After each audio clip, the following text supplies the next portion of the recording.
Welcome back to New Realities. I'm Alan Steinfeld, and this is the program I really love doing because this is a chance to really go out there, really go to the cutting edge of consciousness. And there's nothing more cutting edge than talking about the potential and actuality of a star being presence on the planet within us. And as we gear to the future integration, I have amazing guest here, Stephen Altair, along with my one-time, part-time co-host, Zinka Caro, and they are putting on together an incredible evening. But do you want to give a little background about you, and then we'll do the promotion, Altair? Because just a little conversation with you shows me how multidimensional you are and the levels. So how'd you get to be so Were you born that way?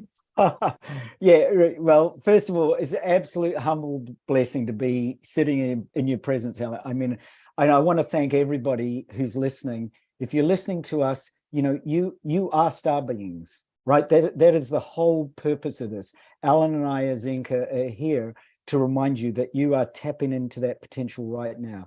Right now, if you come into this frequency and you see me and you see Alan and you see Zinka and you feel in the presence of your star family and your star nations, then you actually know that you're in the presence of coming home. And the heaven or the paradise on earth that you've been wanting is right here. It is right here in this very moment with us.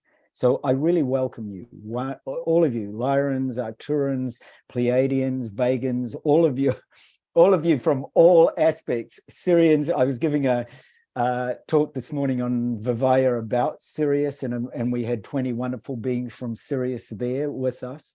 And I've given a lot of talks over the years to astrological societies, scientific communities, consciousness conferences, Microsoft talk about connecting to that ultimate consciousness that you are, and knowing that you are an infinite and unbound being. So in terms of how I actually came about this, I very simply, when I was born, my godmother was a mother superior, and she introduced me to Divine Mother through Mother Mary and the archangels. Now, I could see the archangels, and many of you that can see or feel or sense other beings, bodhisattvas, other star beings, you'll know that what we're speaking to here is your ability to connect in with all of those. So I was fortunately tapped into that. It never occurred to me that people couldn't see angels or didn't receive messages from the angels. And my godmother, who was a mother superior of the Carmelite order, taught me from zero the centering prayer, and simply to feel the energy of the beings around me. Now, you can apply this yourself right now if you're listening to me and you, for example, feel like you're a Pleiadian star being. What is that quality of the Pleiades for you? So for me, it's filled with light, filled with compassion, it's filled with a deep, ancient knowing. Feel that in front of you, and then feel that to your side. So I can feel them right now. We're calling on them together. Feel it behind you, especially when you rest back in that Pleiadian presence, something happens. Like I've just been looking at Alan's beautiful star chart, and he's got this direct relationship with the emotional resonance of the Pleiades. So he can open that Stargate portal directly to the Pleiades for you. So you can feel that, right? You're resting back in that presence. You're surrounded by it. Now it's on your left. Now feel as if the Pleiades is below you, grounding you, supporting you.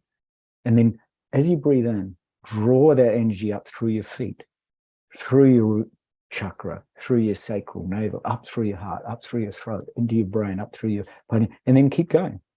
Just let that energy ascend and feel as if there's this vertical shaft of light that's connecting you to your home planet in the Pleiades. So my daughter is actually named Maya after the Pleiades, and she's a little 8-year-old who constantly sees and connects with star beings. So she's a beautiful wee soul. So that's what happened to me early on. And then at the age of 5, I knew that I was a star being like Alan, like Zinka, like many of you that are listening. All of you have got this connection. And so if you're listening to me and you feel a connection with a particular star system or civilization, write it down. There's something really magic by, first of all, feeling that presence of the star nations around us. And then when you write it down, you're consciously starting to manifest this.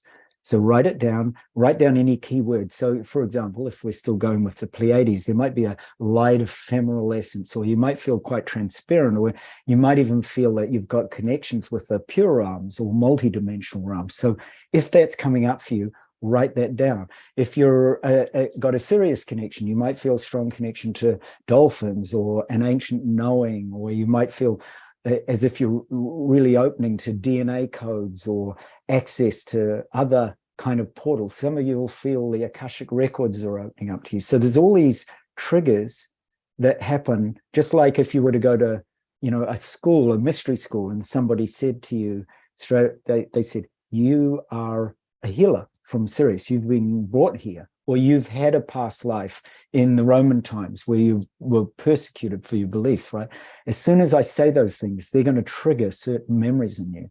So all of you listening is starting to turn into this collective, multidimensional, unbound presence. So I was very fortunate when I was just 5 to be able to write to NASA. I've still got the letter.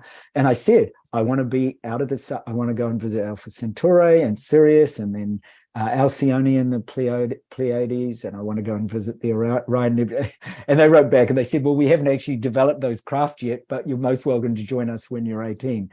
So I was very fortunate. I got sort of had that very early entry point into both the Carmelite tradition and the science, because I was really interested in astronomy, the science and opportunities of the stars. And an unusual thing happened to me when I was just 2 years old. I had, even though I was brought up in a Christian tradition, I had a reoccurring dream every single night for 365 days that I was a Tibetan monk. And in that dream, I was walking to Samye Monastery, which I found out many years later when I studied with His Holiness the Dalai Lama.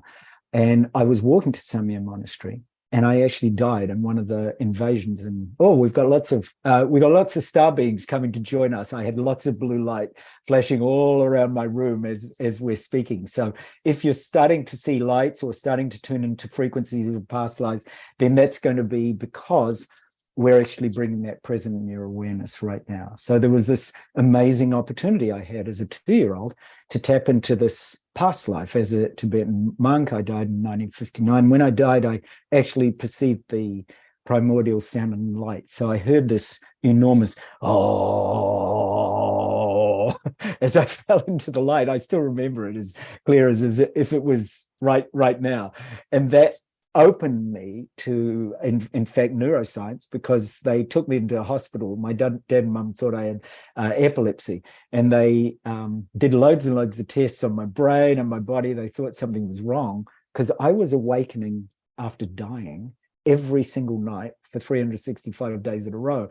So I really, that led to the curiosity element to all of these practices. And I studied for many years with Yogananda, with the Dalai Lama, in Saint Germain's path, and many of the mystery schools, and in a lot of the ancient Tibetan practices of Dzogchen and Mahamudra and so on. So I've been really fortunate. All I can say is it's just such an absolute blessing to be on this planet, to be in your presence, Ellen and Zenkas, and all of you who are listening. You're all wisdom beings.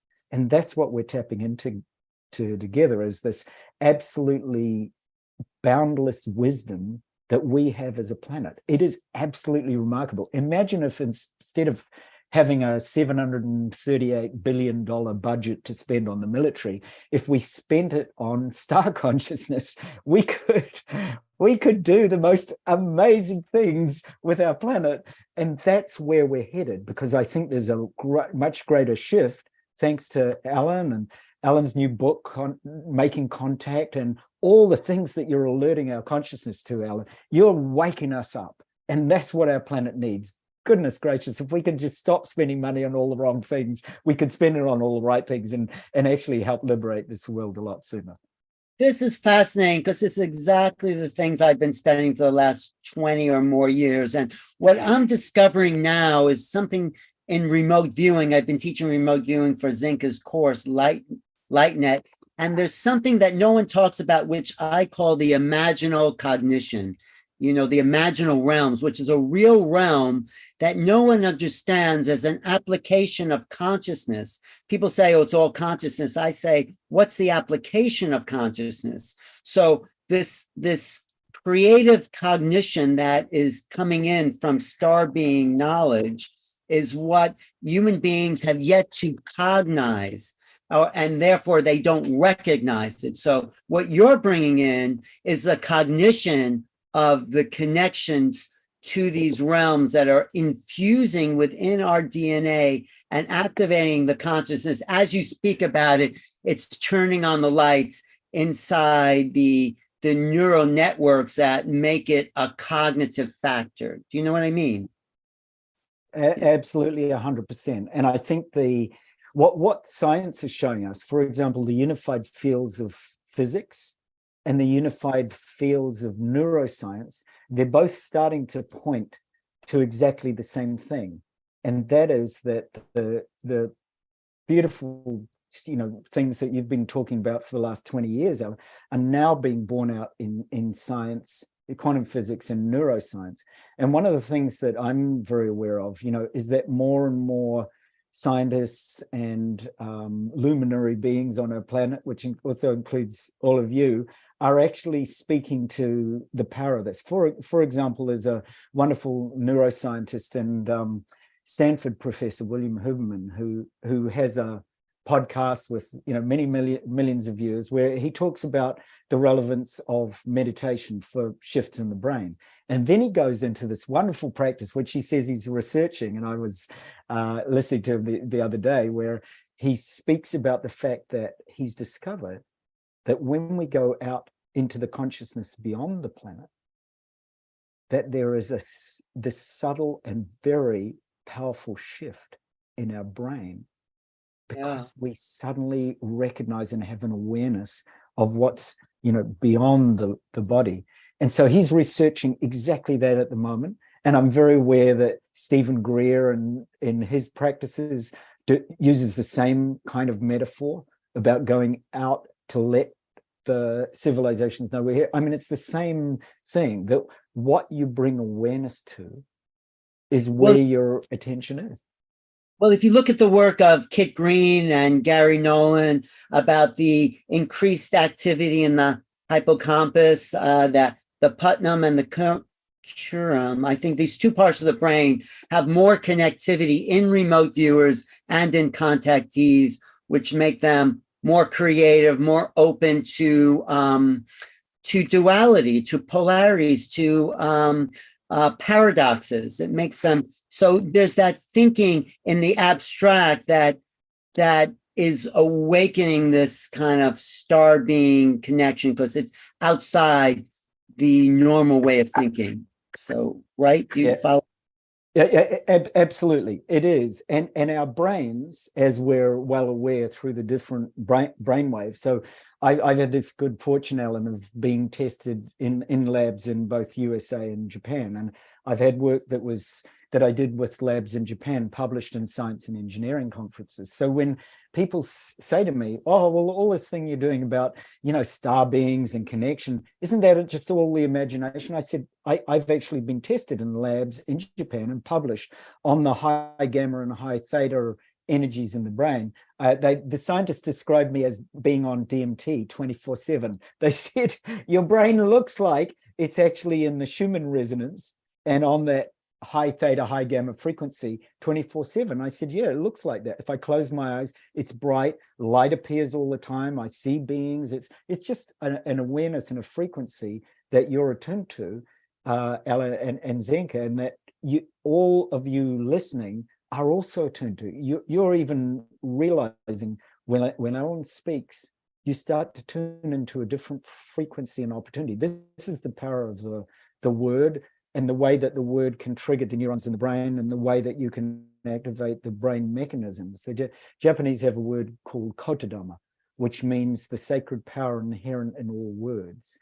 And the kotodama of words means that when Alan, for example, is in a particular state of consciousness, for example, where the gamma is in his brain is lifted, showing very high activation. So this has been researched many times. Andrew Newberg, who speaks about the high activation rates of people who, for example, are doing light language, or people who are channeling, or Sufi mystics. That what he and all this research points to is that as Alan starts to tune into this gamma frequency, for example, and raises his own vibration frequency in his body, this is actually, we have a coherent field. We know this from heart math research. If I'm close enough to Alan, for example, physically, then I'll be connected to his heart frequency.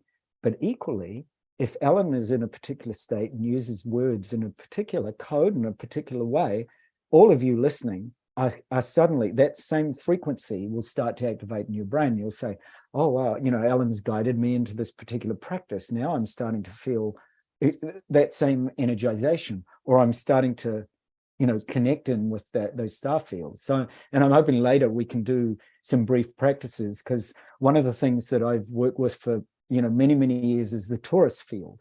And the torus field has been investigated by scientists all over the planet. And there was a really interesting energy that was mentioned by scientists like Nassim Haramein, a physicist, who said, that essentially the torus field is the fundamental energy flow and patterning in the universe, all the way at all scales, from proton to atom to electromagnetic field. And people say, I've never heard of the torus field. If you go out and you look at NASA pictures of the torus field of Jupiter, for example, you'll see these beautiful arcing patterns of protons and neutrons that are actually flowing from the core of the planet. We have exactly that same field flowing right now from the heart through the brain. We have those fields and patterns that actually are replicas of the cosmos itself.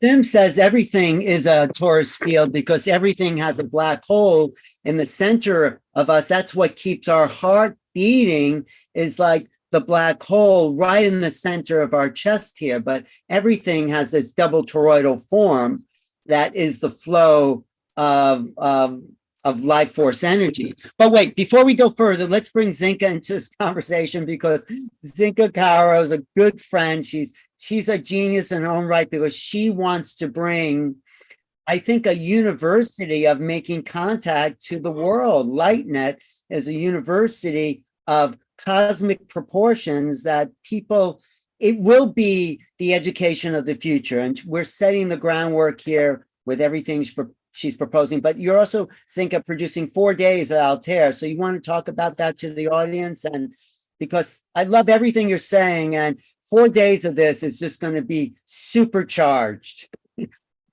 So, yeah, I mean, I'm already feeling what he's talking about. Like, I'm already feeling my body changing as we're just listening. And that's what's so interesting about this. And Altair and I agree that everyone has these capabilities.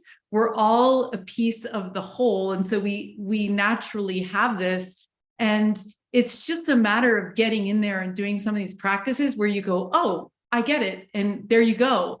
And I remember, 5 years ago, someone saying like, well, it's really not, you don't have to know anything.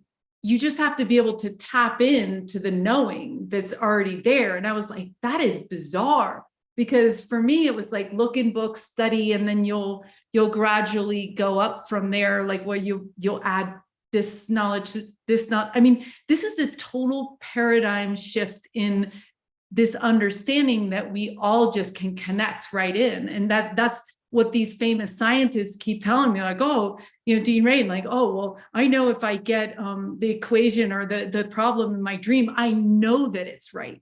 And I'm like, what? So this is so, yeah, of course we want to make sure that everyone knows this. And like you said, Alan, in your remote viewing things, it's like, we actually already know how to do this. We just never practiced. We never got into a group of people and practiced. So we don't know that we know that we know. You know what I mean? Need remote viewing, but you can learn it, It's like we are that. But just tell people what's happening.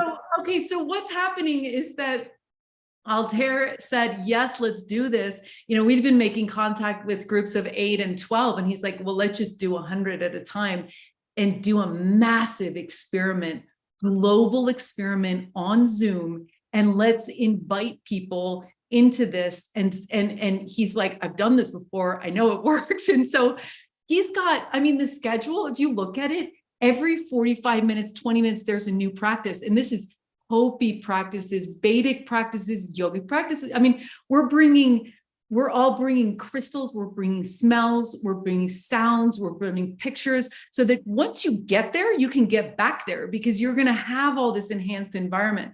So I think we only have 12 spots left, but this is going to be amazing. And we're inviting you in. Contact100.org is where it is. And it's 4 days. The cool thing is that you can invite someone next to me. I'm actually, Altair, I have to tell you, I'm preparing the highest, oh my God, the biggest galactics in Sedona are all coming to my house.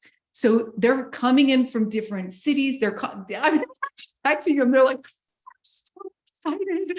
Pre-flight has happened. Like, I'm already starting to feel the energy of what's going to unlock. And we're going to have, you know, talking to Jimmy Blanchette, we're going to have all the computers on. We're going to have radios on. We're going to be recording. We're going to have night vision goggles. We're going to have our inner senses turned on. Like, this is going to be a sensory exploration and a goal for humanity. So it's amazing. So how can people contact 100.org? So it starts Friday, March 3rd. It starts Friday, and we're in the first weekend is going to be in the middle of the night, because we want the not the consciousness, but we want it to be quiet in the field, so that we can tap into Altair, tap into our star families, tap into each other. And so we're starting at 10 o'clock Pacific Standard Time. It'll be 11 o'clock in Sedona, right? And then going for 3 hours. And then we do that again Saturday night.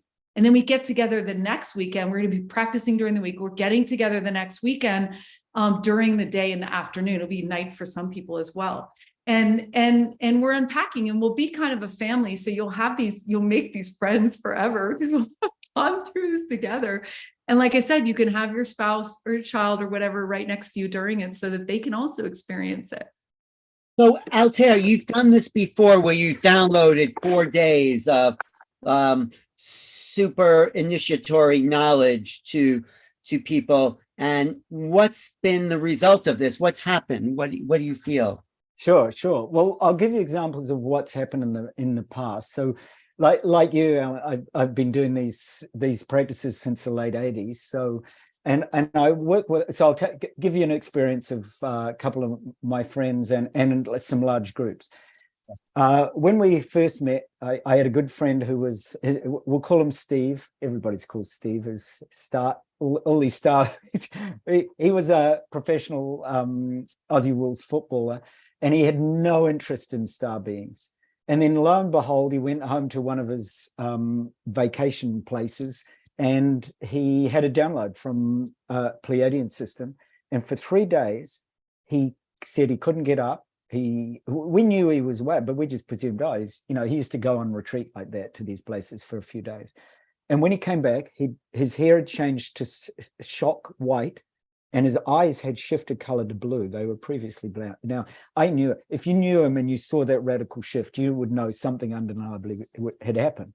And what he said was that the star family had come down, downloaded. He said it was a blue light star family, had a connection to the Pleiadians and the Sirians, and that they had actually wanted this information downloaded for humanity's purposes, and that it was closest in alignment to the Tibetan practices and the Vedic practices. So quite similar to what Stephen Greer is teaching today. We were teaching these practices, back in the late 80s.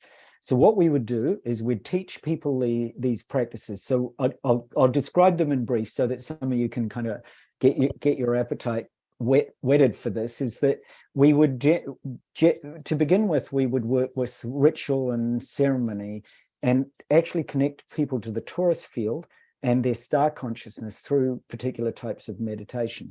And then what we'd do is, just as Zenka said, we'd use crystals and use the technologies that these star beings had actually given to us, and use a whole variety of symbols and mantra and yantra and movement and oil and visualization to actually tune in. And they gave us a particular technique that I'm going to teach called the Venus-Jupiter system, where we actually connect to the torus fields of planets in our solar system in order to align and increase the amplitude of our own torus field and frequency in order to then connect and broadcast this information and make contact. And what would happen is then we would go out. So we'd do this. We actually spent 2 weeks at a time in retreat. And we'd also do exactly what we're doing this weekend and the following weekend, which was to spend really serious energy together on retreat, and then we'd go outside. And so one thing I'm going to encourage people to do is actually to go outside nightly. So in other words, you take 2 weeks of your life. That's why I've done it over 2, and that you literally dedicate every moment to knowing, just as Zenka was saying so beautifully, knowing you're a star being, knowing that you're making contact. And already I've got so many kind of light beings that have started to reach out to us. And so if that's happening in your room at home while you're listening, that's because you are connected. You already are. This is what Ellen has been saying for years. You are making contact because you are filled with this consciousness and it's alive in you. And that's all you need to do, as Zenka was saying, is know it and wake up to it. So what we would do is we'd go out to these isolated places. So just as Zenka was saying, being in a place where there's not a lot of city lights, or in your own inner room, where so I actually encourage people, if they're at home, people often say, but it's cloudy or it's raining or it's during the middle of the day. So I encourage them to do like a dark retreat that I've done on Tibetan practices. And that is to really darken their room, because there's obviously inner contact as well as outer contact. And some amazing things happen in those dark retreats for several hours. So I'm going to encourage people to do that. So what we do is we go to an isolated space, usually a beach with their open horizon, or a desert with their open horizon, or a mountain with their open horizon, or if you have even an open field, or an open space, or an area of the city like a park where you've got open energy. So those are some of the primary points. And as Zenka said, if you've got night vision goggles, you don't need them, but if you've got them, that's going to assist. And if you're going with a group, of course, that's magic, because then you're starting to connect with not only all your own star families and star connections, but with the energies and frequencies of people in the group that are doing the same exercises. And then what happened to us was in the very first time we went out, we connected with extraterrestrial family from the Pleiades that worked with orbs. And Alan, orbs the size of a room, a small room in a family house, came over. Dozens of them came over to greet us. You can imagine, right? You're sitting there in a group and you're looking far off in the distance on the beach or across the horizon, and suddenly you see all these lights. And they're all appearing spontaneously, and then they start to move. But when they move towards you, it is absolutely mind-blowing. Everybody starts to become aware of lights in the sky, and these orbs, the size of a room, actually flew overhead. And every single one of those 20 people in that particular group saw that. That was actually in Bethel's Beach in Auckland. That was where we did that particular exercise. So we did them on Waiheke Island, we did them in Bethel's Beach, we did them down in Christchurch and Sumner Beach. So we did all those kinds of practices. And the one that I was present to, which was a sighting that was that's been recorded, there was a lot of debate about it in New Zealand for a long time, because in the early 90s we gave a conference on how to make contact. And at the end of that, we went out for pizza. We decided between my friend Steve and I that we'd call in a craft. Within 5 minutes of sitting on the beach, so there's a lot of people around. This was actually at exactly 1 a.m. in the morning. And so 1 a.m. we're sitting on the beach, we're doing these practices, and of course you can feel everything. There's a paradigm shift once you know how to do these and you're doing them regularly, and then you start, everything shifts. And sure enough, from the Pleiades, this beautiful satellite what looked like a satellite started to move across the sky, and it appeared. So we were looking up. There's just the two of us looking up. Imagine there's the beach behind us. There's houses on the beach in front of us. There's about 30 or 40 people at that time of night. It was a beautiful, beautiful end of autumn night, so around November. And the sky's very clear. And suddenly this light in the sky that looked like a satellite stops. So imagine you're looking up the sky and this pinpoint of light stops. And we both said to each other, satellites don't stop. And of course it expands, and it's this massive craft, a triangular craft. And you'll notice around that time in the early 90s, 1991, the Belgian phenomena of UFOs, this triangular form craft actually appeared in different other parts of the world. So this came down over, you can imagine on the beach, 30 or 40 people. There were a couple of people out fishing behind me. There was a person and their dog down just to our right. There's lots of other people, lovers walking on the beach, all that kind of thing. And this craft comes down. So of course, everybody stops. And this massive craft, about the size of 2 jumbo jets, so much larger than most normal craft, and completely transparent. Absolutely, we could all see through it. And it had these triangular formation of lights. And we could see it as clear as a bell. And so could everybody else. Everybody was stunned. And it came right down. It flashed 3 times because we'd called it, we'd connected to it. Flashed 3 times.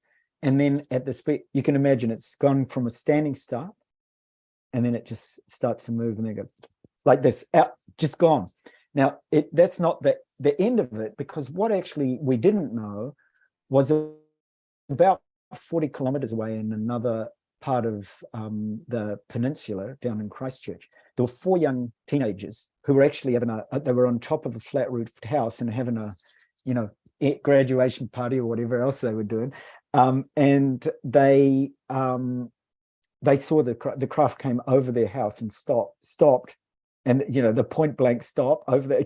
So they got a shock, and and it was those boys that were on New Zealand television. So this is on a Saturday, early Sunday morning, 1 a.m. in the morning. The craft came about 5 minutes after we called it, and that experience lasted from the point that it came down about 1:05, 1:06 a.m. through to 1:11 a.m. That was about the length of time that we and all the people on the beach could view it. After that point, New Zealand was in quite a stir, because there were enough people who had witnessed it. And the New Zealand Air Force had said there was nothing on their radar. On the Wednesday of that week, so on the Monday, the TV channels and the newspapers covered it and said there was a craft and 4 young boys had seen it and all the people on the beach had seen it. And the boys were interviewed, and they said exactly the same thing: transparent craft, 3 lights, this amazing speed.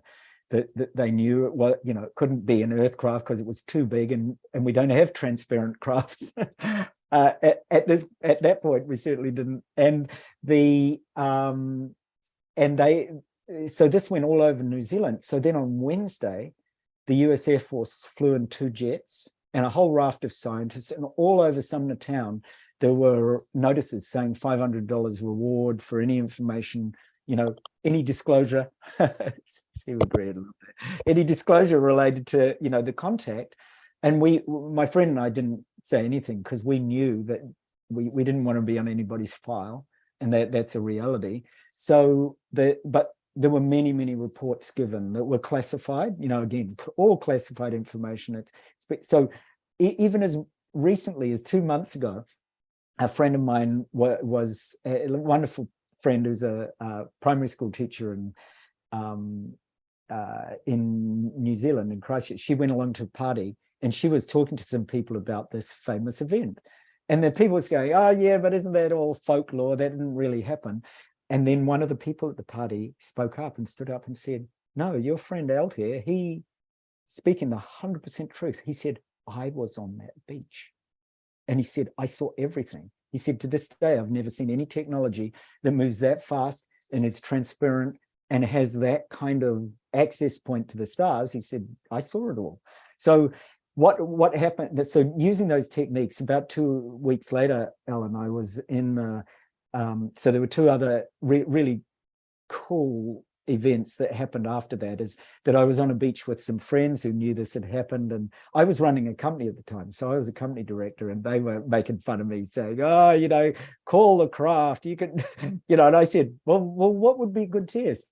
And then one of my friends on the beach, so there's a group of 5 witnesses, so 30 or 40 witnesses in the first one, 5 witnesses in the next one, and she said, just out of the beach, she said, what do you call dolphins? She said, that'd be a laugh, and they all uproarious laugh. And I said, I started my first company at 25, so I was in my very raw youth of you could do anything. So I said, okay.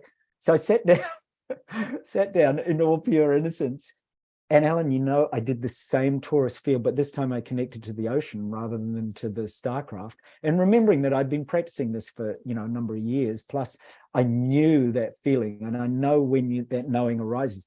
And a few moments later, I felt the ocean in my body, like literally in that central spine in the sushumna. It was awake with the oceanic energy, and I could feel the dolphins. And then my friends started shouting, and sure enough, you can guess what, a pod of several hundred dolphins came across the horizon. So my friends got all excited, said, oh, you call the dolphins. They thought it was a great joke, that coincidence, good synchronicity had happened.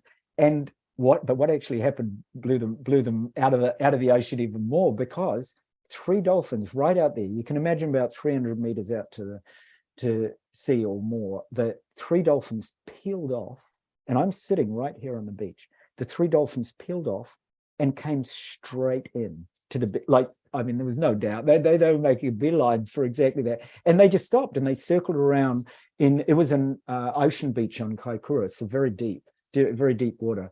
And I said to my friends, hey, you wanted them, here they are, let's go talk. let's go party with the dolphins. And my friend said, no, I was a good swimmer. So I just ripped off the clothes, jumped in. Do you know that and Zenka, those dolphins played with me for 20 minutes. 3 of them allowed me to hug them, move with them, dive with them. I could speak to them because I was just totally in that inner spine knowing of being able to communicate. Dolphins say to you when you connected? Well, they said the same. They said that you're our family, that you have this, life's long connection with the dolphins and they named various systems like Vega and Pleiades and Sirius, and they said, the part that you're from, they used a particular word. It's going to sound not right, but Ninkus. They used this strange vowel sound in the communication. They said that's actually the reason you relate to us so strongly is you've existed in a light dolphin form on this planetary system, which is part of the Pleiadian system. And they used that particular strange sound to describe the location of it. So I've always had this really deep, affinity with the dolphins and with the light of the dolphins. And that's what so they were just welcoming me as their family and saying, the kinds of things that are happening on our planet. I've got to be careful I don't get tears, right? That the kind of things that are happening on our planet to do with nature, we've got to start there. We have to actually have this direct, deep, and loving relationship with all of nature first. That if we're destroying nature and destroying dolphins, whales, any of our loved brethren, because they're our families. And that's what a lot of people haven't cottoned on to, in the commercial fishing industries, is that those are our family. So, over the years, when I've been offered fish, and I sort of refer to it in a monk's way, where I always pray if I get offered a fish to eat, and I'd encourage any of you who eat animal, pray for the generations of that particular animal's family, 7 generations before and 7 generations afterwards, because obviously you're ending at that point if you eat it. But really offer up the blessing of food and the consciousness of food, and be treated as really sacred if you do eat it. So I'll accept if somebody offers me a gift of it, because I actually realize that if that being, that beautiful soul, comes into my body, and I can actually, because it's already been killed by a fisherman, if I can add and free that consciousness, then I can actually do it by ingesting it consciously. So I'm very, very aware of us as humanity really blessing our food and blessing the consciousness of nature. I just gave a talk about dolphins, and we used to work with John Lilly, helped him. Do you know who he was? He taught dolphins speak English, and he also discovered that they are conscious breathers. If you anesthetize a dolphin, they will drown. They only sleep on one side of their brain at a time. But looking at the dolphin physiology, it seems like they have to be star beings because their blowhole bypasses their brain. Scientists say that their nostrils moved up and became the blowhole, but the blowhole is on the other side of the head. So it comes from a whole other physiology than any mammal evolution. So I would say they were brought here as star beings to this planet. Do you agree that with that? 100%. 100%. That's basically what they said. They said, we're your family and we're from the stars. You know, I just can't say enough about the kind of tremendous wisdom that we can open to by connecting with the dolphin families. You know, it should be sacrosanct that we do nothing to, you know, damage, experiment on, have anything to do with, you know, touching dolphins in any other way other than wanting to have that communication and let them know how much we revere and love that incredible star family that the dolphins represent. Yeah, so that was exactly what they said to me, is that was so more fantastic because they hold the field. If you swam in a field of whales where they're perching and dropping down, they're creating this kind of echo chamber field that is of a higher octave of consciousness. That's what my feeling in Maui with these whales. So, but anyway, talk about some of the techniques you're going to do to help people connect with these infinite realms of their own creation. So wonderful. So let me talk about some of the basics first. So first, to everybody listening, you are in a safe, loving space always when you're with your star family. So first is what I'd call the foundational practices of knowing and anchoring in your connect, but partly why I use astrology to help people do that, but also without astrology to know that there's this very safe and loving connection you can make, because there's also a lot of fear, mostly born out of our own colonial days, that, you know, what if we were to be colonized and taken over? So there's a lot of that energy. And like you, I mean, we are star beings. It's not an us and them faction. It's actually, we are that. So part of the energy to begin with is tuning into the frequencies of your own star nations. And so we do that first. And then the second thing that we do is we really open to the energies of practice and ritual and ceremony.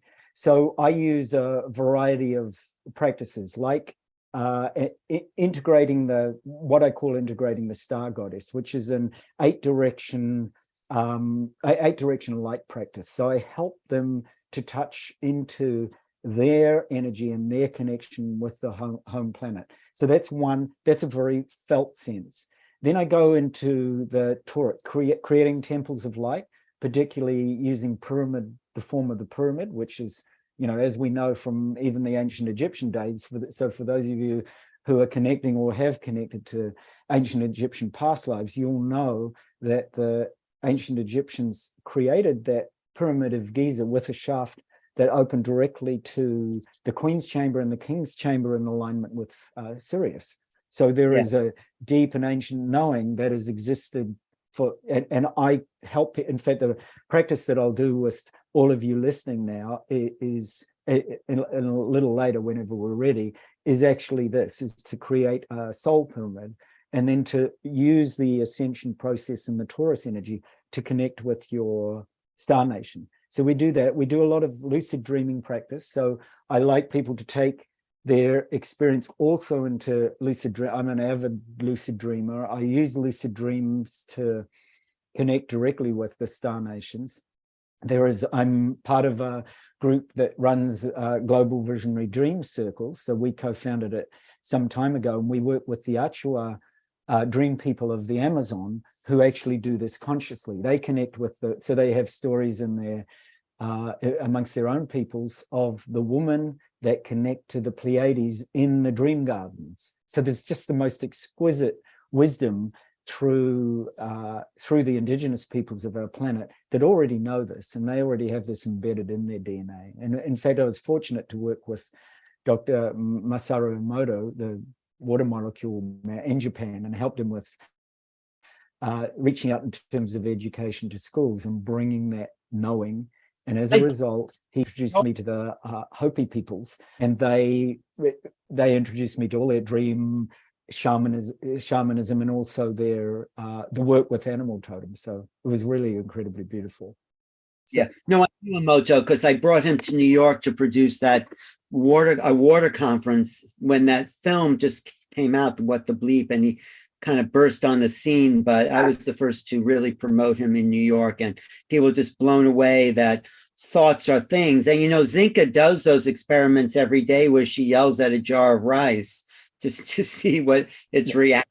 But anyway, so you practice here that will really whet the appetite of those coming on, or some. Yeah, I can do that. I can do that exactly now. So if you're listening, create a sacred space first. Just clear the space so that you're aware of the energies around you, and the environment is a sacred space. So I want you to do that first. And this might just simply be by bringing an intention that what you're connecting to right in this moment is sacred, that everything around you is sacred, and also that you're in the company and presence of your star family. So then, to begin with, what I'm going to get you to do is just simply know that every experience that you're having in life can be a direct experience of openness and connection to your star family. You're never alone. I've got so many people in the last week reaching out to me on email, hundreds, saying, yeah, I've suddenly realized I'm not alone. So for those of you who felt, oh, this life on earth is challenging, or I don't know whether I'm supposed to be here, right now, Alan and Zenka and I are saying, this is the heaven on earth. This is the stars right on earth, and you are that being. So what we're going to do is rest in that awareness. So you can close your eyes with me. And we're going to allow all of our experiences to unfold in that star awareness. So within the space of star awareness. So get really comfortable first. And find an upright posture that allows you to be relaxed and alert. And do whatever you need to do, first of all, just to connect to the star nations as an experience, to the stars as an experience. And this might be a time during a dream, or just during looking up at the vast open sky at night. So you might even imagine right now you're out in nature, in a beautiful place like a beach or a desert or an open park or a vast space in nature. And you can feel the energies of the stars shining down on you. Maybe you can feel a subtle breeze caressing your skin. So you can feel into that. It's a bit like sliding into a bath of star presence. So whatever helps you to deeply relax, take a few moments to do that and notice how it feels in your body.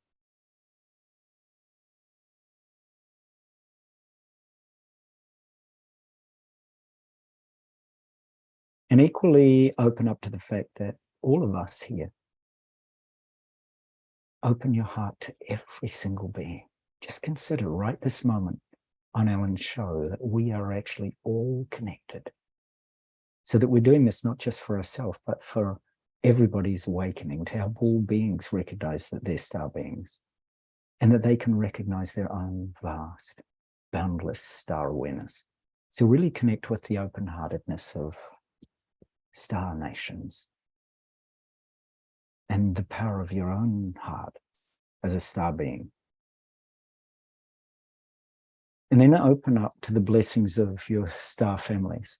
So the connections you have. So perhaps right in front of you now, you might visualize or feel your connection with those star families. Maybe an angel, maybe a bodhisattva, maybe an elder of some indigenous root tribe, maybe some other guru or figure appears. Whatever you feel deeply connected to in terms of these star connections. You might even feel into a past life that you've had as a star elder or a star being. See if you can really feel that. The most important thing here is to feel it. And feel all the compassion and the love and timeless awareness that's embodied in this energy in front of you. And then feel it around you. Feel as if it's flowing around your side, right side, back, left side. And then from in front of you, you really start to feel this connection, and it dissolves into light, this great being or this great energy or this quality of wisdom then flows and merges into you. And it enters your heart, strikes your heart, and then you let go. For the next few moments, just drop any and all effort. Drop any expectation or judgment about what's happening. Just give yourself permission to simply be. You don't need to focus on anything. Just rest naturally in this star presence, in this openness and boundlessness to the cosmos itself.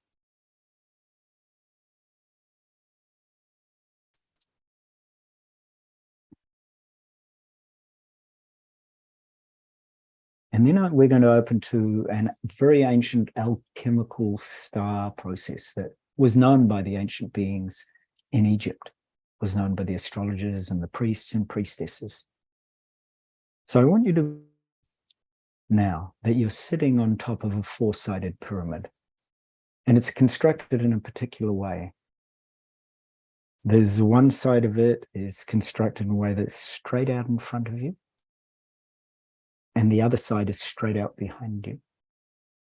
And then there's another side out to your right, and there's another side out to your left. So you're building this. You can feel it or see it or sense it, whatever feels right for you. And as you feel into that, once you've established that very clear feeling, a corner out in front, a corner behind, a corner to the right, corner to the left. Now that you're on top of it, now sink down. Take a deep breath in, and as you exhale, drop down.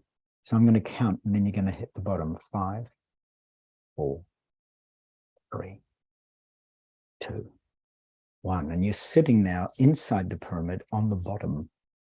And above you is the top of the pyramid, and above and out and beyond that is your home planet, the star. And so there's a bright star right above the pyramid. This could be a star in the constellation of Orion or Sirius or Arcturus or Vega. It could be in Lyra. It could be in the Pleiadian or Sirian systems. Whatever you feel attuned to, just notice and be aware of this as you're sitting in that pyramid. And as you sit in that pyramid, I want you to take a deep, gentle breath. And as you exhale, feel that your base chakra, the core root center, is breathing out and in front of you and connecting with the corner of that pyramid. And then repeat this. And as you breathe in, breathe into your root center. And as you breathe out behind you and connecting to the back corner of the pyramid. And as you breathe into your root center again, breathe out into the right and connecting with the right corner of the pyramid. And as you breathe in again, feel your root center. And as you breathe out again, connect to the left side of the pyramid. And now feel all that core energy right in the root center that's connected to the pyramid. It's like you're in that pyramid. And it's the upper half of a Merkaba or a tetrahedron. So I want you to also visualize or feel that there's also a mirror pyramid underneath you. So inverted. So there's this beautiful Merkaba where there's a pyramid facing upwards above you, and there's another pyramid, an invisible pyramid, flowing with energy beneath you, so turned upside down. Now we're going to use those core root center energies, and you're going to create a torus field with me. So I'm going to describe it. You're going to gently tense your perineum, like you're squeezing your butt muscles ever so slightly, and drawing the energy up. So any of you who've done Joe Dispenza's work, you know you draw that power up the central sushumna. So this is creating energy and activating the cerebrospinal fluid. As you breathe in, you draw the energy up through your heart, throat, brain, crown, and pause on the crown. And then as you exhale, imagine you are like a dolphin and that the spout is flowing up and to the left. So you're creating a left spout of energy that's flowing up, a bit like a fountain, and it's flowing up and out to the left and flowing all the way down to your root center again. So it intersects with the earth and it flows into your root center. And then again, you breathe in, gently tensing the perineum. Breathe in, and you're drawing the energy straight up through the crown. Pause for just a moment, then exhale and exhale out to the right. So you're creating this torus field now out to the right. So it's like a dolphin spout or a fountain. Exhaling out this energy, this arc of energy out to the right, and then all the way down and into the core of the earth and coming up to your root center. Now we're going to do it behind us and in front. Draw the energy straight up the central spine all the way up to the crown. And then as you exhale, exhale out behind you, all the way out behind you, as if you're connecting with a protective force, like Archangel Michael. You're connecting with, resting back, but allowing this amazing energy behind you to release itself, because we're often not aware of the energies behind us. And here you're opening up to the infinite potential behind you of the torus field. So this dolphin spout is arcing out behind you. And then again down, you'll anchor down in the core of the field, in the core of the earth. And now the last time, you're going to draw the energy up, straight up the central column, all the way up to the crown. And then as you exhale, like a dolphin spout, you're going to exhale out, out, above you, in front of you, as if you're connecting to the infinite opportunities of the universe itself. You might find yourself connecting to star systems. You might find yourself connecting to guardians or guides, all the way out in front of you. And then draw the energy back down to the earth again. Now we're going to ascend upwards and outwards. So you're going to connect and you're going to broadcast a message to your star family. You're going to draw the energy again. Now that you're drawing the whole entire torus field together, feels incredibly powerful, because you're going to draw the energy straight up like a tube of light flowing up your spine, through your heart, through your throat, through your crown. And as you exhale, this time ascend straight up in a vertical shaft of light and intersect with Sirius or Pleiades or Arcturus. You're going to let go and you're going to keep going upwards. You're going to keep ascending, keep going, this is literally boundless. If you find any boundaries or edges in your consciousness, unfold it into space. Keep sending and broadcasting that message. So send it out in as vast and a boundless way as you can, connecting with that core home planet. So I'm going to let you do that in vast, open, soundless silence, space, wonder, openness. Just open to the childlike awe for a few moments in perfect silence, stillness, and spaciousness.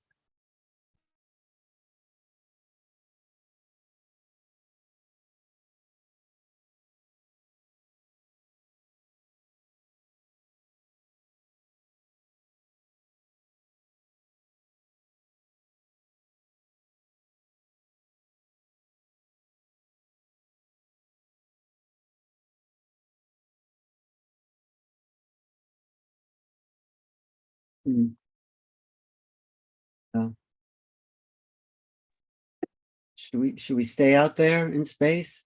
I'm going to bring you back in about just a few moments. Sorry, I'm going to continue being out there. Yes. and so, yeah, perfectly prompted by Alan. So now I want you to allow yourself to broadcast your location. So I want you to send a message from that vast and boundless space. Just simply let it flow.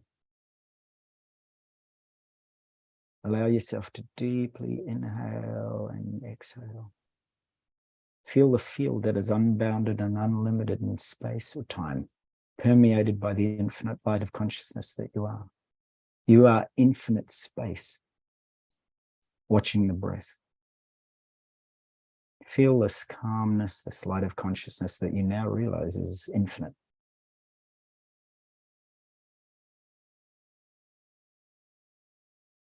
Simply be that infinite space and broadcast your location. You can see the intensity of light of your home planet. You can see all the civilizations there. You can feel into them. You can sense their light of awareness just as they sense yours. They're just as boundless as you. So invite them. Invite them as an emissary of peace and light. You might see worlds, you might see beings, you might see craft. Whatever comes into your consciousness, simply accept it. Sense their light of awareness as they want to reveal themselves to you. And then invite them to join you here on this planet. And invite them as an emissary of peace and love. You're in this incredible macabre of light. And you're showing them the space of being that we exist in. You show them the star and the solar systems and our planet. You feel into the heart of all life on Earth. And you show them all the collective consciousness here that's with us, that's here with Ellen and Zenka. The beauty and humility of every heart and every mind on Earth. And you show them exactly where you are. Show them exactly where you're located. So you're actually viewing this from above the Earth. You're inviting them to communicate with you over this next few days in whatever way is appropriate, through dream times, through appearing in the skies, through frequencies in your body, through awakenings in your inner energy centers. And we're doing this for humanity together, for the purpose of awakening this boundless knowledge, this boundless knowing. This is the dawning of a new civilization on Earth. It's based on enlightenment. It's based on wisdom. So slowly you descend now back. And here into the body, back here. Affirming as you come back in the body and gently open your eyes that you are going to have clear knowledge and experience within this consciousness, within this body, of all the interstellar connections of all your star families, your star nations. When you are asleep, when you wake, could be through animals, through connections you have in the physical. So slowly open your eyes like a child, greeting this world with love and awe, opening to the power of the divine star child in you that is boundless and knowing and limitless, with delight and innocence and freshness. And as you go about your day, see if you can drop all this sense of meditation and post-meditation or star being or not star being. Simply be open to what's present in this infinite field of consciousness, and that you are intimately, indivisibly connected with all star beings. And so as you move your body, feel that as the movement of an expression of awareness of boundless star consciousness. You can literally feel the cosmos. You are the cosmos moving. And as you breathe, feel as if you're breathing this stuff of stars, because you are literally the core of stars in form. And note the richness and the beauty of every moment, that everything is happening within this pure, boundless, infinite, and indivisible consciousness. And that every moment is an opportunity to connect with the boundless consciousness of star being, the nature of being, which is loving, this peaceful, vast, wise, and natural knowing of being an ambassador for all star beings. And that everybody you recognize and come across today has exactly that potential. That in Ellen, we see a messenger, a source messenger for the stars. That in Zenka, we see a source scientist. She's come from many different civilizations, bringing and connecting us all into the true value of science, which is to open to the truth of what is possible for us in our human body. So thank you, truly, Alan, for the opportunity to share that experience, and Zinka for the opportunity to share that with you as well. That's a little glimpse. We'll be doing many, many, many deep and potent experiences similar to that on Contact 100. So potent that you know what you do, and your connection or enthusiasm, like Zinka's incredible enthusiasm, is you bring these star beings close. They feel so much closer when you're speaking about them. I mean, they're not an abstract idea. They're right here because they're an aspect of consciousness, and they are extensions of ourselves in the cosmic field. So the field becomes enclosed in a much more intimate microcosm. That's what I'm feeling. Exactly. So, yeah. So beautiful. You're that to me, Alan. You are that absolute inspiration of being the cosmic field. I've got you to learn from. So thank you for the humble blessing of being able to sit at the wisdom of your feet and Zinka's. I'm just so incredibly grateful for that opportunity, and for everybody else, that's. But I feel like you're really out there. I'm more like a bridge here to maybe the skeptical, those that are yet to comprehend the vastness of consciousness.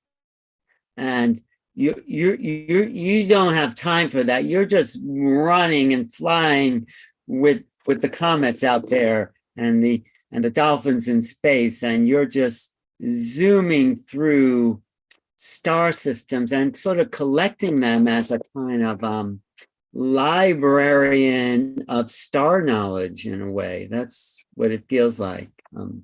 So that is beautiful. What a wonderful, thank you. I'll take that to heart. I'm so grateful. What a wonderful opportunity to appear on this beautiful sharing with you and Zinka. So thank you. Thank you. So yeah, I should pass to Zinka for a minute too, Zinka. How was that experience? I was just gonna say that was such a beautiful experience, because it's like when I opened my eyes finally, it was unexplainable. I was like, whoa. And it was like you were, I don't know, it was like so familiar. It was like someone telling you, was like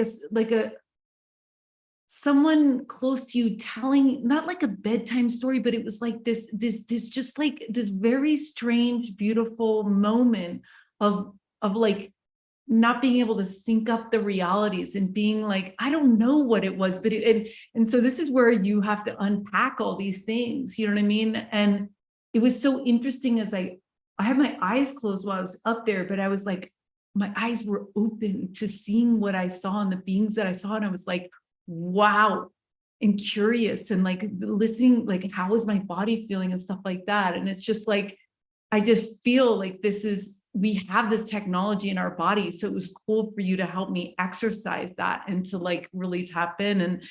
And I feel the same way too about you, Alan. Like, you have been, and you will always be in my mind, this young boy, curious, like, wow, you guys, let's go over there. Like, let's go in, let's ask questions, let's explore. And this, like, the new realities. And you've been doing this before people were even doing this. So it was just like this constant curiosity and enthusiasm for this. And you brought so much to the world. You brought so many people through this. And now you're seeing the numbers starting to come in and all these people starting to be curious. And so, having the curiosity and then having a guide to help you experience some of this stuff, you know what I mean? It's like, then you have your own little toolbox to take with you and to talk to your friends about and to try more stuff.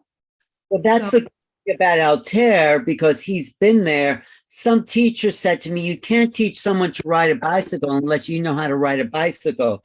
So since we have a kind of ambassador to the stars, then the stars are right here. They're available because we've been introduced to the field of star being consciousness. And lots of people talk about that, but I think there's something, Altair is deeply, I wouldn't say rooted, but it's like your DNA is being accessed from star feeds as opposed to just Earth-based kind of evolution. That's what I'm getting. Does that make sense? 100%. Well, in fact, amongst the hundreds of emails I've received since Contact 100 started, there's been a number of notable ones. People having direct recognition from doing these exercises that, for example, that they're Arcturians. And then they ask me in the email, can you confirm it? So I'll just start to type whatever comes through, and I start to type it. And instantly there'll be an opening, like I've got my eyes wide open. There'll be an opening of a Stargate, and this bright diamond light shines through. It's absolutely awe-inspiring. I mean, I can be shocked too. And so it's actually quite shocking. So I'll write that. I'll say, right this moment, as I'm sharing with you, there's an opening in that, exactly that Arcturian put. The moment that I wrote Arctur, and suddenly this light opens, and it's just awe-inspiring. So that connection is really very, very helpful. Just the one that you're speaking to, that ultimately we're all those ambassadors, and for some lovely reason there is a frequency that I can connect to, that I can connect you to, that equally helps us to feel it. And for me, it's I'm a very visual person, so the field actually opens up a bit like my daughter, where she went out with me and she saw this incredibly golden, and I saw it too, a golden meteor-shaped object came past our car, right at the level of the car. I mean, it's like having a shooting star racing along the road beside you. It was just, and she saw it, I saw it, and she went home and told my wife in this, awe-inspiring 8-year-old voice, that she's not going to make those stories up. She actually sees them, and of course the help of having a dad see it at the same time, and her saying, oh, look at that beside, and of course we both see it.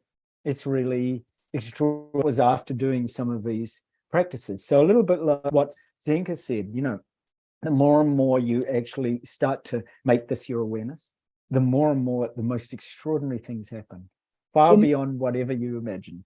But why don't we bring Altair to Sedona, Zinka, and do a opening tour in the Red Rocks? Yes, I would adore that. You've been to Sedona, right? Yeah, I would you believe I lived on the, please Sedona, beg your forgiveness. I lived in, areas like Palos Verdes, Venice Beach, up the coast, Santa Monica, going up to Big Sur and on. But I didn't head across to Sedona at the time I was there. I was working for a publishing company who had called Crystal Clarity. It was one of Yogananda's groups, and I never got to Sedona. So I am due to come to Sedona. Yeah. Alan and I are praying for you. You never know what country Alan's going to be in, but we'll get him here once. What about May or June? How about May or June? Come to Sedona. In May, I've already been invited to give a talk at some conferences in Europe. So I'm going to be in Hungary and Switzerland. So I've got this funny calendar where people keep inviting me to go and do wonderful things for them. So yeah, I feel very blessed. But May and June, so later than May. Glastonbury in August. You want to speak at a Star Being conference in Glastonbury, maybe August? I would love to do that. I have a very good friend in Glastonbury, a couple of good friends. And one in particular is Tareth, who quite often does practice. I've known Tareth for about 30 years. He was often known as the Western Sai Baba, because he for years he was known for manifesting, and the BBC got so interested in him they did a documentary on him. So I got some good connection. I'd love to do that. That sounds an absolute. So Tareth, I'll put the connection for those people that he was on a documentary called Everyman, because they put him. I'll tell you for quick 30 seconds worth of a great story is that he was part of an experiment that's been published in Nature's journal, so in one of the scientific journals, where they pitted him against a scientist and a doctor, and they put them, all three of them, in 3 separate rooms as part of the London University medical science department, and so the doctor could use any medicine, the scientist could use any device, and Tareth could just use his hands.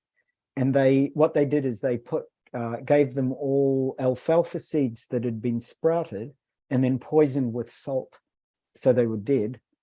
And after 3 days using any medicine on the planet, the doctor had a 0% success rate. And the scientists with using any device on the planet had a 0% success rate to resuscitate those seeds. And Tareth, using his amazing powers, had he said, between a 60 to 70% success rate to bring the seeds back to life. And he was, as a result of that experiment and then appearing on the BBC, he became pretty well known. And this is going back quite a few years. He's now in his, I don't know, I think he's in his 70s now in Glastonbury, probably living quite quietly. but you can access him through, I sent a number of people his way over the years. In Glastonbury, you said? He's in around Glastonbury. Yeah. Good. Well, yeah, maybe we'll go to Glastonbury and see some crop circles too, and watch them. That would be a great joy. Well, let's talk about it all. But Zinka, I'm really excited about these 4 days coming up. I mean, if this is just the taste, I can't wait for the whole meal, So Yeah. So contact100.org is where to go. You can share the love and share the cost with someone next to you, or come alone and meet people. It'll be a fun little family to knit together over this weekend. Starts on Friday. Altair, even after these 4 days, let's continue these conversations, because I'd love to. I think there's even another level coming to you. Like you're at this level, and then there's this, that last part dropping off and blasting, where you become a real ambassador of multidimensional spaces, multi-universes slipping in and out, hyper. Totally. I've often considered that the opportunity to combine the star nations with multi-dimensions and pure realms, the pure realms of all the different, traditions and cultures. There's such an opportunity to access that. And equally, that something I've spoken to Zenka about is just what the Dalai Lama said to me personally was, teach 10 people to teach 10 people to teach 10. I'm well aware that amongst the three of us here as a Trinity, Ellen, we could help this planet by getting those people involved that want to. So if you're listening and you want to be involved and you want to teach the kind of star being connection that Ellen and Zenka and I are teaching, here is an opportunity for you to reach out and say, well, if there was a training program where I could actually help the evolution of humanity and do my Contact 100, that would be a really incredible opportunity. We could get thousands upon thousands of people involved on a massive global level, because I think we're ready. I think we're ready. Contact 10,000, and we'll just keep increasing the rate. 144 million. It's as the wave keeps going, it catches more people, and all things rise in that. And it's ascension, really. You're talking about the ascended consciousness. I mean, this Aquarian age, I guess. Would you say we're well into the Aquarian age at this point? Yeah, 100%. I plotted out a 1,000-year star plan using because I'm also a Vedic and Tibetan astrologer. I plotted out using Swami Sri Yukteswar's yugas, and so we're right at the beginning of Dwapara Yuga, or a Dwapara sub-yuga, which will begin around 2100. So what you're speaking to, it is absolutely crucial, the decisions we make between now and 2032, because they will significantly affect the Earth and climate shifts that we will go through if we don't make those shifts and they'll happen in 2050. So, and it's because it's actually heading towards that. Right now, we're in the age of, wise use of energy. And I mean, I do have to say that sending billions of dollars worth of missiles onto other people is not a very wise use of energy. There is a possibility for our planet that is absolutely mind-boggling, and we're not making use of it because we've got so much investment in fear. So we've got to invest in love, and we've got to invest in wisdom. And as I'm saying that, my Pleiadian families are, yes. Just I'm just saying we have to invest in what exactly you're talking about, the application of consciousness. Like I say to Deepak Chopra, who says, oh, it's all consciousness. I said, Deepak, what's the application of consciousness? Of course, it's all consciousness. That's spirituality 101. But how do we facilitate it to uplift humanity, to send and receive thoughts, to create the realities we want to create is how this great connection to source can really be sculptured and modified to serve the greater humanity. And that's really beautiful. You are our source messenger, Alan. So that message that you just said in that sentence, that is to be spoken in the United Nations many, many times over. Whatever we're doing with the UN, we don't want to be trying to say to people, you should be withdrawing from this and that. We want to be saying, no, you should be actually uplifting. We got to drop all that kind of nonsense that the UN's got and all its funny rules and regulations. We've got to start actually uplifting the planet and really applying consciousness. Engagement. We need to engage it and learn what consciousness really is. And you're talking about it because it's, of course, non-local. Star being consciousness is not of the earth. It's great to have the earth bodies, but consciousness it's even beyond the stars, of course, but it connects. Yeah. Well, this is so much fun. We could just talk we will talk for hours. It's magic. It really is. You're magic, Alan. So you think, I got to say, what a beautiful opportunity to sit with two star beings and, like you say, sit with non-local consciousness and actually be present to the infinite opportunities of consciousness itself. What a wonder. Think, how did you find Altair? Where'd you find him? Where'd you come across him? Debbie Stack, my roommate, was like, oh, you got to meet Altair because he's, Altair's talking about star beings today, but he's also doing massive work within consciousness communities around the world, to put in place investment pools, heart mind alchemy groups, consciousness accelerators. Like he's also architecting massive systems that can take, because you guys, once you tap in, right?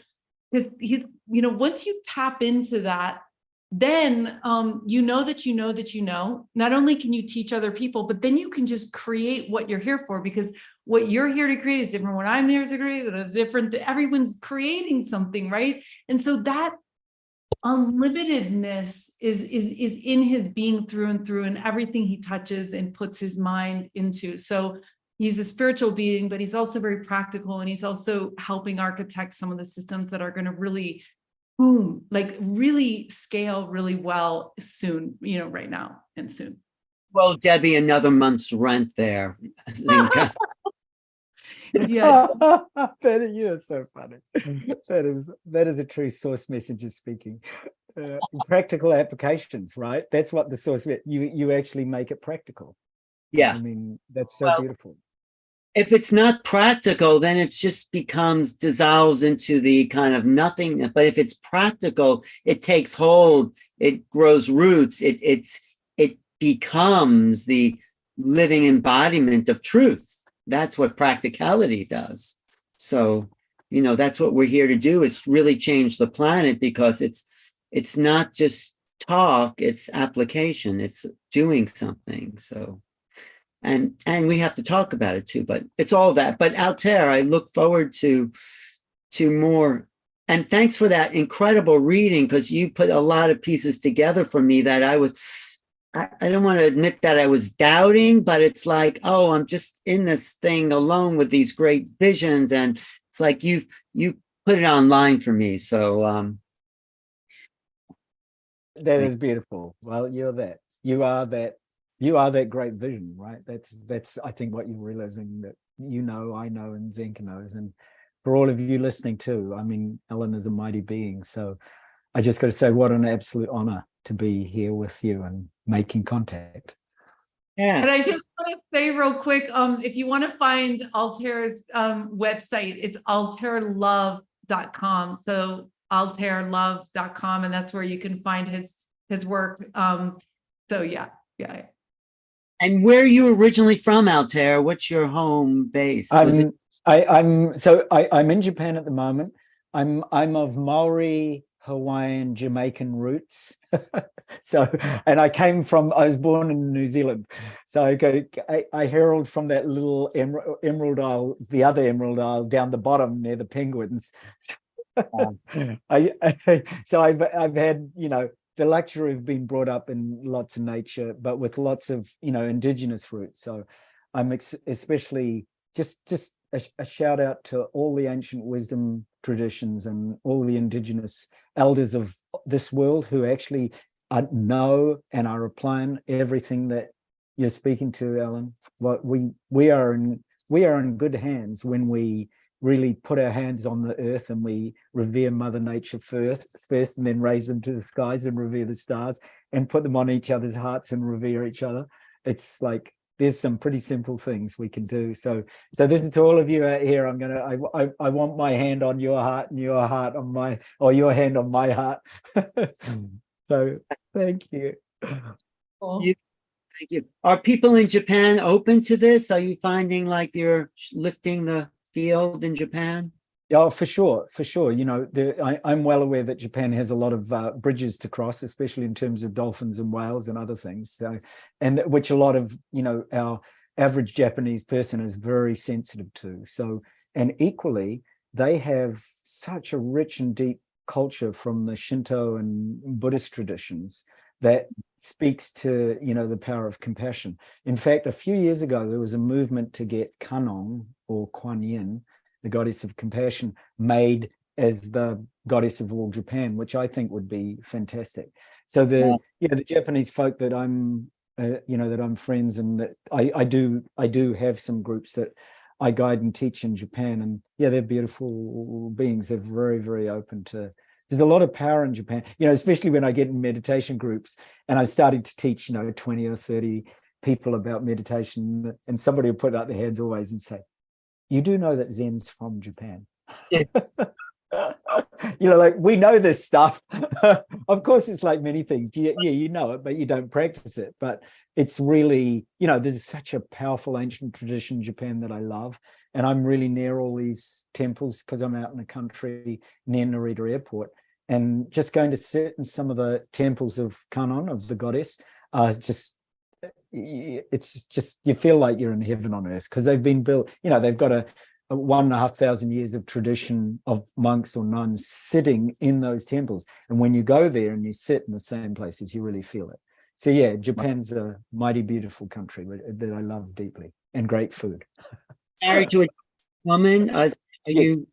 Yeah, my wife's Japanese. Yeah, their family's been such a wonderful, connection for me over the years. So we're running on about 15 years of marriage. So we're getting there. We're not as long married as some of you out there, but wow, finding the right partner and falling in love is a very cool thing. So I thoroughly advise it for good health and wisdom and good heartfelt things that happen between you. And when you have and little, a little one. Do you have kids, Alan? Not that I'm aware of, but Star kids. Actually, hybrids running around somewhere. Yeah. Definitely met my hybrids or one of them. Exactly. No, I do think many souls come to Earth who actually adopt the hybrids or the children or the teachers, or like you, when they have a special message like a source messenger, they actually embrace the wider family and all beings like me and Zenka as their kids, so we can all be your family as everybody who's listening is. Well, I do remember extracting some DNA to donate for a hybrid being that was then handed to me, and it's like it didn't freak me out, but it's like I wasn't prepared. So it's Well, that's a whole other story, but it's in my book. So that's an amazing story. Yeah, look, please read Alan's book. It is amazing. So this is, you know, that's a special shout out for making contact. And Alan, thank you for writing that. It's adding to the wisdom of this library of our planet. of that, okay? If you okay. Well, thank you, Zinka. Always great to partner with you on these adventures. And Zinka created a whole remote viewing course for me that is just like taken me to another level of my own awareness, and people are really enjoying that, Zinka. So, and it's amazing. Yeah, I mean, we consider you part of the core team at LightNet, you know, because of all the involvement and wisdom and encouragement and connections and teaching. And we're very excited about expanding the remote viewing to have a database. So I'm very excited for all that is to come. And thank you for everything you do for the world.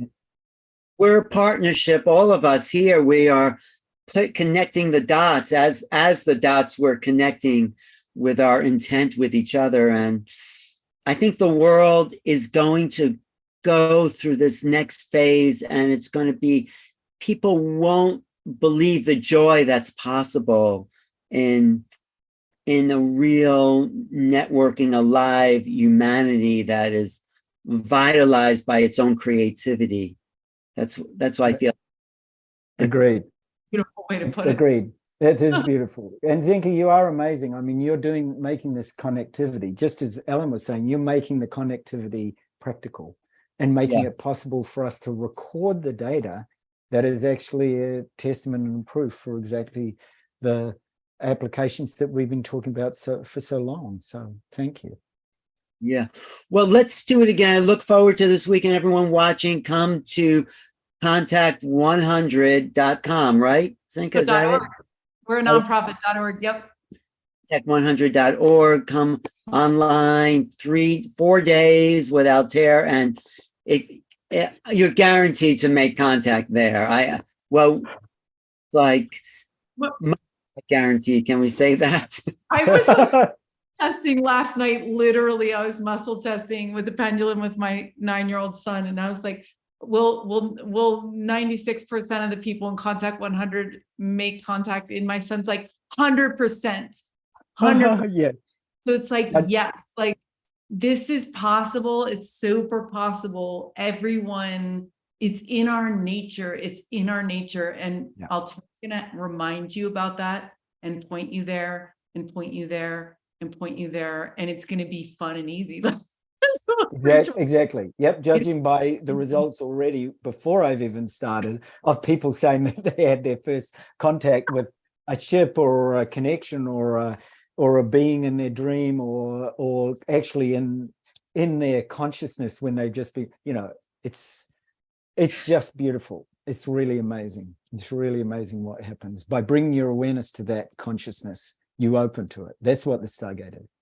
And then it spills out into everything else in your life. So the synchronicities, all the stuff, it's like, it's just gonna like, it's this hot, when you raise up there, then all the other, it's like the like the synchronicities, you meeting someone in the grocery store, and then this and the letter that comes in and the email and the book and then that, you know. So get ready for some yummy stuff. Exactly. Get ready. Right. Thank you so much for hosting tonight, Ellen. We appreciate it. Ellen, yeah, you're truly amazing, Ellen. Truly. Thank you for the connection of consciousness, the brother, the star brother being of linked minds to do the work together as fractal parts of each other, right? So this is what we're doing. So thank you. So to be continued. There's no ending. Yes. Okay. Thanks, Altair, really, for your heart dedication and love, the love for humanity that you're infusing with your enthusiasm. That's something I really appreciate too. So thank you deeply. And to you too. Thank you for this wonderful opportunity. See you again soon. Zinka, I will talk to you like. Sounds good. Thanks for tuning in. Thanks everyone online. Really appreciate it. Subscribe, super chat, join. Contact 100 coming up this weekend with Altair. You're not going to want to miss an opportunity for this. 100 people doing all these experiences, connecting to star beings. It will change the field. It really feels like that. It will change the field of consciousness. All right. Thank you. We could continue on, but